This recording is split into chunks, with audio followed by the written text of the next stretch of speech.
There's no such thing as failing at motherhood. It's just that your nervous system needs some support. Hello, and welcome to the Philosophy Podcast, where we get to explore the art of intuitive healing and holistic leadership. I'm your host, Fiona Finley, the professional chatterbox, business mentor, nervous system nerve nerd, and forever student of what it means to find true freedom in life. This podcast isn't here to give you all the answers. It's here to remind you that you already have them. Philosophy is my flavour of wisdom, and I'm here to share my story just so that you know that you're not doing this alone. My hope is that by sharing my experiences, you'll find something in common, something that lands, and something that actually helps you deeply connect with your own truth. With everything that I offer, I invite you to take what you need and leave what you don't, and let whatever resonate land in your body of wisdom. This space is for exploration, transformation, and discovering what true freedom really feels like and looks like for you. So let's dive in. Hello, and welcome to the Philosophy Podcast. I'm your host, Fiona Findlay. And as you heard, take what you need and leave what you don't. This is about postnatal depression. I call it transition into motherhood because it can be quite a rough and unknown track for a lot of us. Last episode, we talked about the identity and how you can grieve the fact that you're missing your old self and love the fact that you're a mother and your baby. It's not an either or game. It's an add-on and additional, more complex adding on to your emotional soup within. So today what we're going to do is we're going to look at the nervous system, because I really found looking through the lens and applying the nervous system to everything that I do in business, in health, in parenthood, in relationships, so beneficial that it just makes sense. I'm really speaking to the mums that feel completely overwhelmed at times and that have this perfectionism about them that really kind of removes them from presence. Perfectionism really removes us from presence. I'm just here to let you know you're not failing. There's no such thing as failing at motherhood. It's just that your nervous system needs some support, and so that you can nestle into motherhood and this change and transition in your world. So let's talk about why the research doesn't work. It's when you're doing the research to be a perfectionist. It's doing the research to gain some control, and it's about the intention why you're doing the research, if that makes sense. If you're a high-functioning, research-driven mother, like most of us, because we have the internet at our fingertips, which makes it very accessible for us to be research-driven, this can often lead to a disconnection feeling with your baby and with motherhood itself. So being research-driven mothers, often we experience disconnection from our babies, from our motherhood journey, from ourselves, because what we're trying to do is that our brain is trying to make us feel safe and try and get us control into something that is completely out of our control. And our babies start to respond to that disconnected state. Because why? Your brain is trying to get control over the situation via the research. So if your attention is over there and in your phone and in your screen and in your research, your attention isn't on your child, and your child feels this. They don't feel this on a cognitive level. They feel it in a nervous system level. So I want to share with you how this come about. So I was feeling a little disconnected, very deflated at times around parenting and motherhood and the journey. And we all get on social media and we start to compare ourselves and all the happy mums out there that are really enjoying motherhood. And secretly on the inside, we're a little bit jealous because that's not the feeling that we're getting all the time, or we miss those moments. When do we get those moments? So I went to my doctor and I asked him for an iron study test because I believed I was iron deficient because I was feeling so flat and lethargic. And I also wanted my thyroid to be checked. Now, he humoured me, gave me the test, and he also said, you need to go see this person. And that's when my journey with my therapist started, and I'm still seeing her 10 years later. And it's evolved, which is awesome. Thank you, Kirsty. the question that I asked her was such a critical aha moment. So this is where the nervous system was actually introduced to me, and nervous system regulation. I said to her, I was doing all the things. I was reading all the material around sleep training and feeding and what I need to be doing to be able to be the perfect mother, the leap years, the milestones, all those terms that us mothers really get entangled in, and it becomes a normal vocabulary to then speak to other mothers about. The thing was, I said to her, I'm doing all the things. I am doing all the things, and I still feel like I wasn't nailing it because perfectionism started to come in loud and proud. And I said, I feel at times that I can't connect. What if I'm totally screwing this up?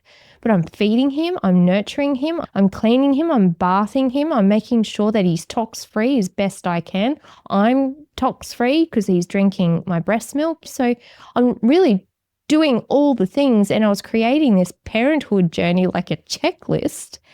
And she's like, whoa, okay, there's that. And she said, so what's your question? What do I do with this squishy now? What do I do with this little baby, this squishy? Like, I do all the things, and then what? And she's like, your job is to help them feel safe in the world. And that landed on me like a ton of bricks. I was like, of course he feels safe in the world.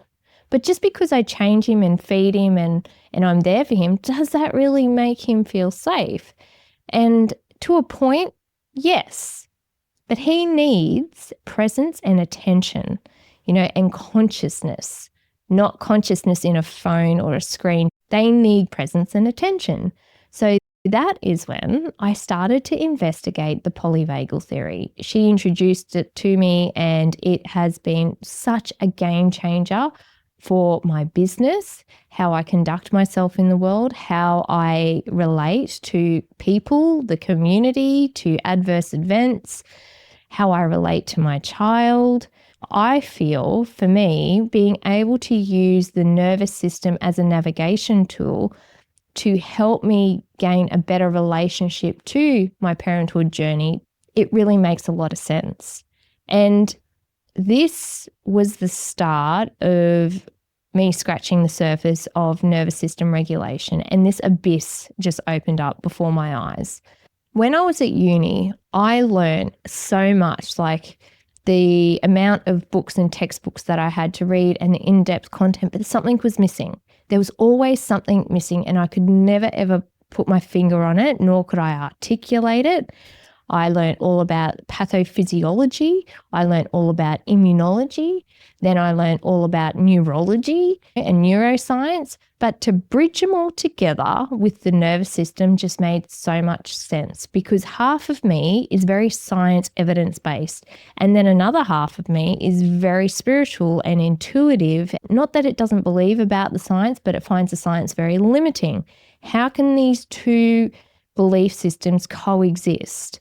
And the nervous system was the most beautiful conduit between them both, where it explains and helps bridges the gap. So basically, the nervous system was the missing puzzle piece that I needed to, one, create and merge my medicines, and two, to be able to help me navigate myself in a way that I could see whether I was in a clear state for decision making and action, or if I was not.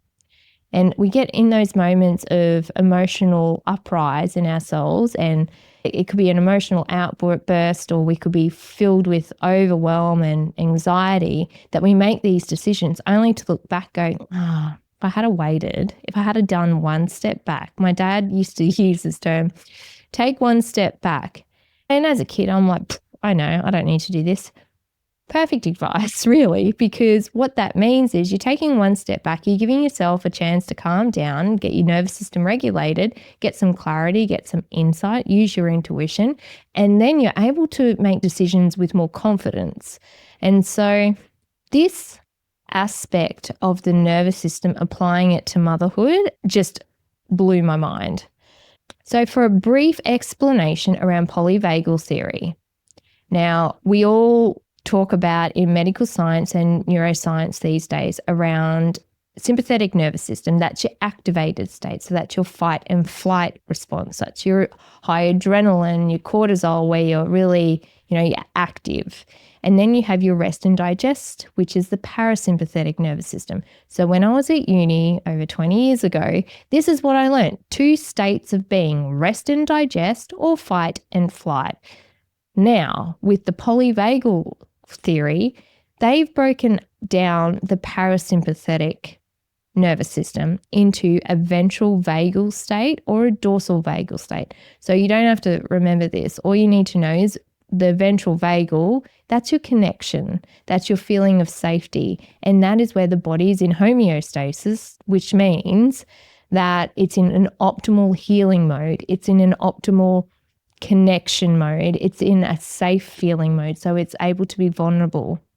How often are we looking at bonding with people and it requires that vulnerability to open up, but we can't do it? It's because our nervous system isn't in that ventral vagal state yet. And all that means is that state is like just a mix of chemicals, and it's a soup that your body sits in. And then there's the dorsal vagal, and that's your freeze response. And a lot of animals in the wild actually do play dead, and it's because their nervous system's kicked in and it's doing the freeze response, but it's also a survival mechanism. And we do exactly the same thing. Our kids do exactly the same thing. So the thing is, like, when you yell at a kid and you think, oh, I've finally gotten through to them, you probably haven't. Most likely you haven't. You've thrown them into a freeze response where they can't respond, where they don't feel safe and they retreat. Why this is important for mothers is because, now if you think there's three states, so your connection state, your active fight and flight state, and then your freeze state. If you think of those 3 states of nervous systems, our nervous system as mothers is quite mature and developed. Our little babies are wanting and needing co-regulation because they're new to this world. They don't know. So when my therapist said, our job is to get them to feel safe and secure, that is called co-regulation. Our little babies aren't able to emotionally regulate themselves. Not yet. Eventually they do, like we are able to do. So for mothers, when you breastfeed or when you feed your child, when you hold them close, when you hum to them, when you rock them, this is all actually stimulating the vagus nerve. So polyvagal theory is essentially talking about the vagus nerve. When you're able to regulate that nerve and stimulate that nerve in a way that brings the baby into the ventral vagal state, so the safe state, that's when they start to feel safe. They have a homeostasis. So that means their body's able to rebuild. It means that their immune system is being taught that it's able to be active. I just want you to think of a time, if you have a baby that has eczema or colic or something like that, what happens before that? Are they activated? Is there a high emotional state that they're feeling? Because a lot of the time, our nervous system will tell our immune system to stop. And it happens for our babies as well. So if you're able to help them co-regulate, then it brings them into a state of homeostasis, so a happy state, where all of their physiology is happy and in a place of rest and rejuvenation. So this is really, really important. And if your nervous system is always in a state of survival mode, so whether that's fight or flight or freeze, whatever it is, there's no amount of best practice that's going to soothe either of you. There's no amount of research that is going to substitute your nervous system being out of whack. It just won't happen. Unless you've got someone around in the environment that has a regulated nervous system, they can offer co-regulation to you and your child, and they do it unknowingly.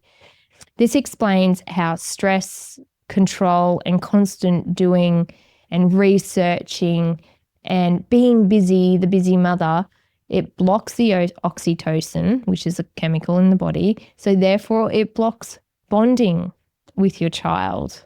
And this goes just for anything and everyone, right? So if you're in that state, fight or flight, even at work, you're not going to be able to bond with your colleagues or your customers or your clients. So it's the same type of thing. Even when I work with clients, my goal is to get you feeling safe and comfortable. And I get so much more traction from clients and my work when I'm able to do that for them rather than make them feel activated. And it's the same thing for the babies. What does dysregulation look like? Well, it could be that you're snappy, that you're overstimulated, that you're grumpy, that you're thinking of other things. So if you're not thinking of the thing that you're doing at that time, and that's called presence, there is an activated state and biochemistry happening in your body that your baby's picking up. So this is actually creating a disconnect from you and your baby. So how do we shift this? How do you get to a place of regulation so you can then co-regulate? Well, it's different for everyone, right? I really love water. My son, he loves water. So for me, it's always been in a bath or a shower, and that's where I get to regulate. Now that's his happy place, and that's where he gets to regulate as well if he's having a moment. When he was younger, I would sing or I would hum. So you're stimulating your vocal cords, which stimulates your vagus nerve, which is then anchoring into safety. So how do you shift from a hypervigilant active state to presence? It's a unique experience for everyone. So I can't tell you as a checklist, you need to do this, you need to do that. However, I can give you options. So first you need to be able to recognize what type of state you're in. Then I recommend you ground. So whatever that feels like, putting your hand on your belly and your chest, feeling your body, feel your presence, feel your feet on the ground. Whatever you do to feel into the present moment, that is called anchoring. Another one is breath. So slowing down, feeling your breath. There's multiple practices on this, which I can go through different times with you. However, for today, I just want you to feel into your breath. So one hand on your chest and one hand on your belly. If your belly isn't rising, your vagus nerve is probably struggling a little bit because of the diaphragm. I won't get into the science too much, but just feel into it. Extend your exhalation. So if you need to count 3 in and 4 out or 6 out, do that. The other thing that really helped me is letting go of what should work and what it should look like. Social media does not help mothers. When I say that, it's in context, right? So if your intention is to find information and still be present and maintain your self-worth, great. If you're in there and you find yourself getting jealous and comparing and feeling crap about yourself, then it probably isn't serving you. So try to identify the ways that you can drop the shoulds and start tuning into what you actually need and try it out. It's all about experimentation, right? And here's your permission slip to do things differently. Now, so many nurses and friends told me, don't fall asleep with your baby when they're sleeping. Don't rock them to sleep. Don't sleep with them. And as a solo parent, getting up and breaking my sleep to go into another room to pick him up, to feed him during those night feeds, then put him down, I calculated it because that's what I do. I was losing about 20 extra minutes every feed cycle. I decided to bring him into my room, which, reduced that. But then when I took the side off the cot, put it against my bed, and his mattress was at the same height as mine, I was able to feed him when he needed and roll him over. I changed his nappy in the bed. So it was easy for me to then get back into a sleep, because when your baby sleeps, you sleep. That is what saved me. You can kiss your 7 to 10 hours of sleeping at night during normal periods goodbye, and that is okay, and that's part of the transition. So that was a toughie actually for me to let go of.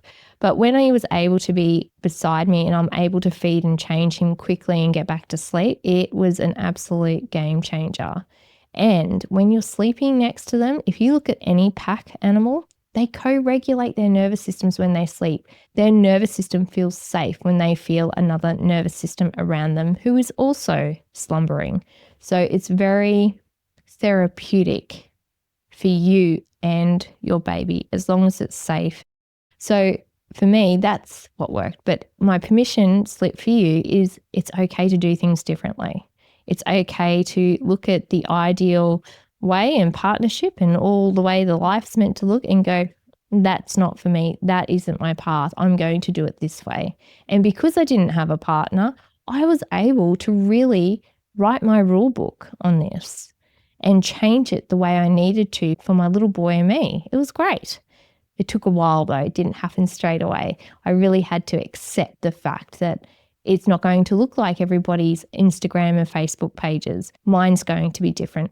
Their slumber time, their meal time, their feeding time is going to look different. I hear of friends that their partners go in and grab the baby for them. I didn't have that option.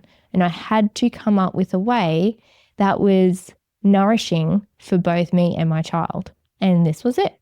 So figure out what works for you. If you're sleeping on the floor, if you need your dog around, whatever, you do you.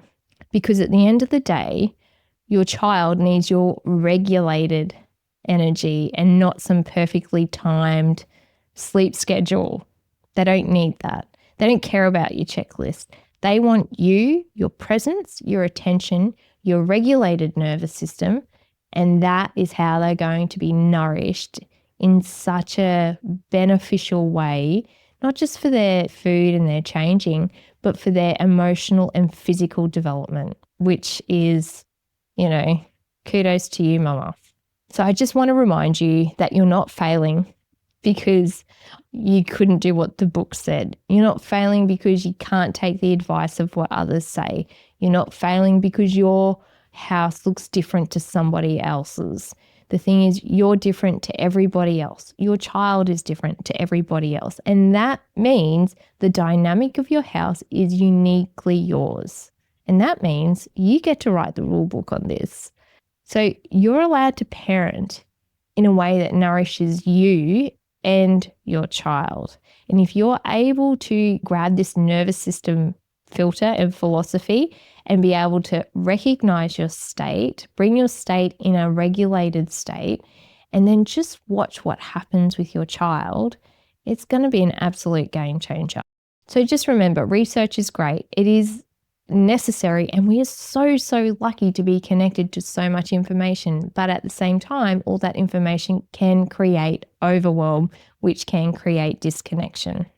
So the real research happens in your body, not in a browser, because you get to experiment in your house and in your world how that's going to nourish you and your child.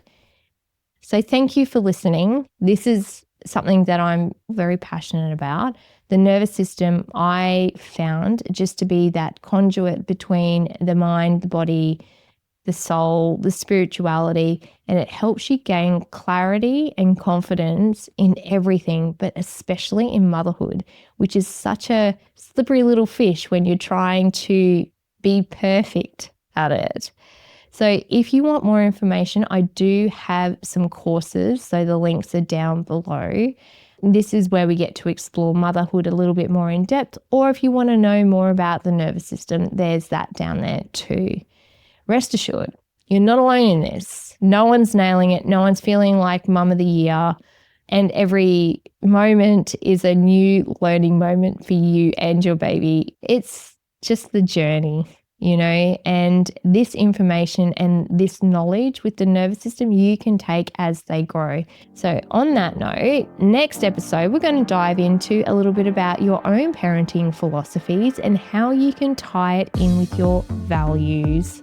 All right, I'm going to leave it there. Stay calm, curious, and connected, and I will chat to you soon.